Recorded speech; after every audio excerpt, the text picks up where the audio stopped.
ప్రతి ఒక్కరు కూడా నాతో ఏకీభవించండి, ప్రార్థన చేద్దాం. పరిశుద్ధుడు అయిన తండ్రి, కృపామయుడు అయిన దేవానికి వందనాలు.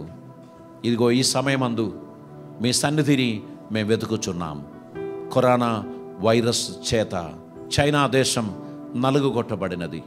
ప్రభువా, నీ కరుణ, నీ ప్రేమ, నీ కృప ఆ దేశ ప్రజలకు అనుగ్రహించండి. వారిలో ఎవరైనా పొరపాట్లు చేసిన వారుండే వారిని క్షమించండి. ఆ ప్రజలను కరుణించమని ప్రార్థిస్తున్నాం తండ్రి. అక్కడి నుంచి సమీప దేశాలలో, అనేక దేశాలలోకి ఆ వైరస్ పాకింది. దాని ప్రభావం అణిగిపోవునుగాక. ఫలభరితమైన మెడిసిన్ త్వరగా ప్రచారములోనికి వచ్చునుగాక. ప్రజలందరూ అప్రమత్తంగా ఉండి ఆ వైరస్ బాధ నుండి విడిపింపబడినగాక. నీ కృపా సమృద్ధి ప్రతి ఒక్కరికి అనుగ్రహించమని, మీ దీవెనలు దయచేయమని ప్రభువా, మీ సన్నిధిని మా దేశానికి ప్రసాదించమని. భారతదేశం తండ్రి నీ కృప చేత నింపబడి, నీ కరుణ కటాక్షముల చేత కప్పబడి, ప్రతి అండు వ్యాధి నుంచి విడుదల పొందునుగాక.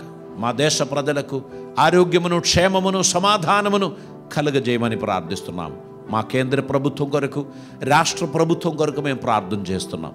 ఈ భయంకరమైన వైరస్ నుంచి దేశాన్ని సంరక్షించండి, మా రాష్ట్రాలను సంరక్షించండి, నీ కృపాన్ని గ్రహించండి. ప్రజలు అప్రమత్తంగా ఉండి, జ్ఞానవంతులుగా ఉండి ఈ సిచ్యువేషన్స్ ఎదుర్కోవడానికి తగిన కృప ప్రతి ఒక్కరికి దయచేయమని, మీ సమాధానం, మీ దీవెనలు ధారాళంగా అనుగ్రహించి ప్రతి వారిని ఆశీర్వదించమని, మీ సన్నిధి సమాధానము అందరికీ దయచేయమని ప్రార్థిస్తున్నాం. కృపలతో నింపమని, ఈ రోగబాధితులందరినీ స్వస్థపరచమని, ఇంకొకరు కూడా మరణించకుండా ప్రభువా అందరినీ స్వస్థపరచమని ప్రార్థిస్తున్నాం. ప్రపంచ దేశాలు ఆర్థిక మాంద్యంతో కుప్పగూలుచున్నది ప్రభువా.